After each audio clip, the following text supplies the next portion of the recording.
અમદાવાદના ઓટમની નટરાજ શાળાનો ડીઈઓને નોટિસ. ડીઈઓએ શાળાને નોટિસ ફટકારી છે. ડીઈઓની તપાસમાં નટરાજ શાળામાં 13 ખામી મળી આવી. રિપીટ વિદ્યાર્થીઓને પ્રવેશ આપી શરૂ કરાયા હતા વર્ગ. 15 શિક્ષક સહિતનો સ્ટાફ ગેરહાજર રહેતો હતો. નટરાજ શાળા પાસે બીયુ સર્ટિફિકેટ પણ નથી.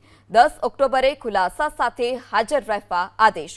તો ડીઈઓ કે જેણે શાળાને નોટિસ ફટકારી છે, અલગ અલગ 13 ખામીઓ શાળામાંથી સામે આવી.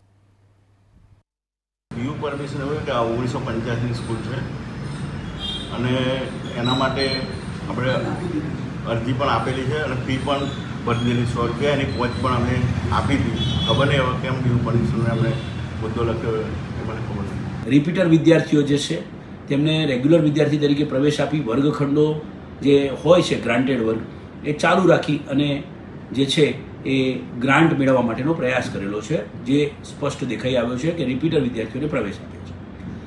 વધુમાં ઈડીએન માટે જે સરકારની ઈડીએન યોજના અંતર્ગત જે પુસ્તકો આપવા બાબત છે, એમાં પુસ્તકો જે છે વિદ્યાર્થીઓને આપેલા ના હોય તેવા અમને પુસ્તકોના થોક જોવા મળ્યા. જે કહેવાય કે પરીક્ષાની બાબતો હતી એમાં 50%થી વધુ વિદ્યાર્થીઓ ગેરહાજર જોવા મળ્યા.